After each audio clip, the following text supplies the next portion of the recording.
नमस्कार दोस्तों, मेरे YouTube चैनल पे आप सभी का एक बार फिर से बहुत बहुत स्वागत है। तो सकट चौथ का व्रत जो कि माघ के महीने की कृष्ण पक्ष की चतुर्थी को रखा जाता है। इस दिन विघ्नहर्ता की पूजा करने से, चंद्रमा को अर्घ्य देने से, व्रत करने से जीवन में शुभता का आगमन होता है और विघ्न बाधाएं दूर होती हैं। तो आइए जानते हैं कि सकट चौथ का व्रत हमें कब और कैसे करना है और चंद्रमा को अर्घ्य कैसे देना है, चंद्रमा का पूजन हमें कैसे करना है। तो मेरे चैनल पे जुड़े रहने के लिए मेरे चैनल को सब्सक्राइब जरूर कर लीजिएगा, साथ ही साथ बेल आइकन को दबा लीजिएगा ताकि वीडियो की नोटिफिकेशन आप सभी को समय समय प्राप्त होती रहे।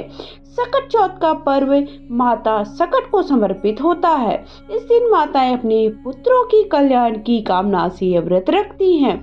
सकट चौथ पर भगवान गणेश की पूजा आराधना की जाती है। इस दिन भगवान गणेश की पूजा करने से सुख समृद्धि का आगमन होता है। सकट चौथ को संकट चौथ, तिलकुट चौथ, माघी चौथ, वक्रतुंडी चौथ, साथ ही साथ तिलकुट्टा चौथ और कई जगहों पर तिलवा चौथ के नाम से भी जाना जाता है। इस साल 2025 में सकट चौथ का व्रत 17 जनवरी शुक्रवार को रखा जाएगा। तो चतुर्थी तिथि जो कि 17 जनवरी को सुबह 4 बजकर शुरू होकर के 6 मिनट तक रहेगी। साथ ही साथ 18 जनवरी को सुबह 5 बजकर 30 मिनट पर समाप्त हो जाएगी। तो ऐसे में सकट चौथ का व्रत हमें कब रखना है? तो सकट चौथ का व्रत हमें 17 जनवरी शुक्रवार के दिन रखना है।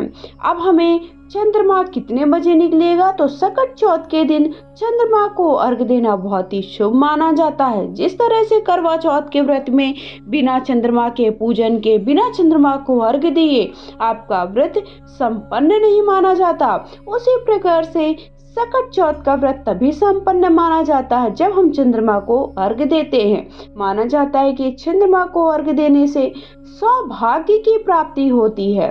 तो सकट चौथ के दिन चंद्रमा के निकलने का जो समय है वो रात्रि को 9:09 पर है। तो देखिए, आप अपने यहाँ देख लीजिएगा कि आपके यहाँ का समय क्या है, एक बार कैलेंडर में जरूर चेक कर लीजिएगा। सकट चौथ का व्रत करने से भगवान गणेश जी बहुत ही ज्यादा प्रसन्न होते हैं। जीवन में आपके सुख संपदा का आगमन होता है। साथ ही साथ पूजा के समय व्रत कथा जरूर पढ़िएगा। साथ ही साथ आपको पूजा कैसे करनी है ये भी आप सब जरूर जान लीजिएगा। तो पूजा आपको कैसे करनी है इसका वीडियो मैंने चैनल पे पहले ही अपलोड कर दिया है, आप सब जाकर वहां देख लीजिए कि आपको सकट चौथ पर विघ्नहर्ता, संकट को हरने वाले गणेश भगवान का कैसे पूजन करना है। साथ ही साथ कथा 2 मैंने आप सबके साथ शेयर की है। एक बुढ़िया की कहानी है और एक भगवान गणेश और कार्तिकेय भगवान की कहानी है। तो आप सब जरूर जाकर चेक कर लीजिएगा। वो दोनों कहानियां आप सब कोई भी एक कहानी पढ़ सकते हैं। तो अब हम जानेंगे कि हमें सकट चौथ पर चंद्रमा को अर्घ्य कैसे देना है। तो देखिए, सुबह स्नान वगैरह से निवृत्त हो जाइए, स्वच्छ वस्त्र धारण कर लीजिए। पूरा दिन भगवान का नाम जितना हो सके वो आप भगवान का नाम लेने का सोचिएगा, किसी की चुगली वगैरह ना करिएगा, व्रत का संकल्प ले लीजिएगा।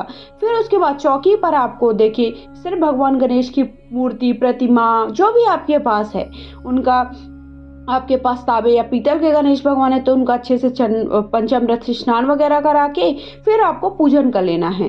पूजन करने के बाद हमें कथा सुन लेनी है और कथा सुनने के बाद हमें चंद्रमा के आने का आपको इंतजार करना है। आरती कर लीजिए, फिर चंद्रमा के आने का इंतजार कर लीजिए। जैसे ही चंद्रमा आता है तो देखिए, मैं आपको यहाँ पर एक थाली में पूजा करके दिखा रही हूँ। ये आप अपने घर के बालकनी में, घर के छत पर, जहाँ पर भी हो सके, जहाँ से आपको चंद्रमा दिख रहे हैं वहाँ पर आप पूजा कर सकते हैं। तो इस तरह से हमें एक लोटा ले लेना है। लोटे में थोड़ा सा दूध, कच्चा दूध ले लेना है आपको गाय का, और हमारा जल है और थोड़ा गंगा जल मिला लीजिए। थोड़ा सा हमें काले या सफ़ेद तिल मिला लेना है। साथ ही साथ उसमें थोड़ा सा चंदन डाल लेना है।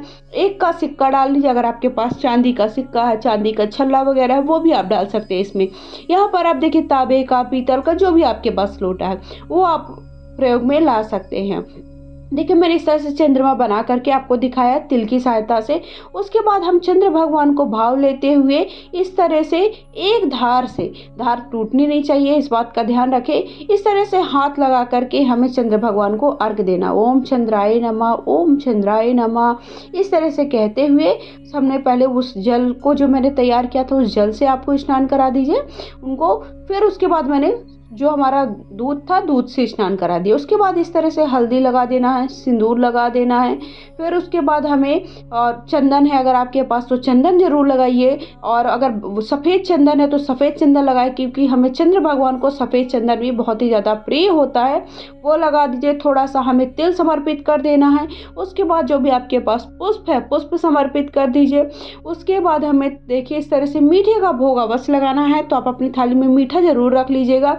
खासकर तिल के लड्डुओं का भोग आज के दिन लगाया जाता है, तो गुड़ के और तिल के लड्डू आप अगर घर पर बनाए तो उनका भी आप भोग लगा सकते हैं।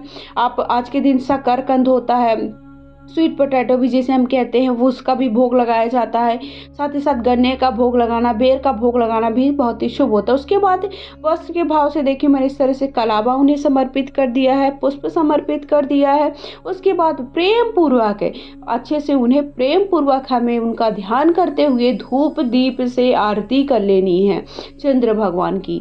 आरती करने के बाद देखिए आपको घर पर आना है वापस, अगर आप छत पर कर रहे हैं, जहाँ पर भी कर रहे हैं। इस बात का ध्यान रखें कि जब हम जल समर्पित करें तो उसका जल के छींटे आपके पैरों पर ना पड़े। तो इससे आप सबसे अच्छा है कि आप एक थाली या परात रख लीजिए, उस पर आप उन्हें स्नान कराएं, तो वो सबसे अच्छा है, क्योंकि उससे आपके पैरों पर जल के छींटे नहीं पड़ेंगे।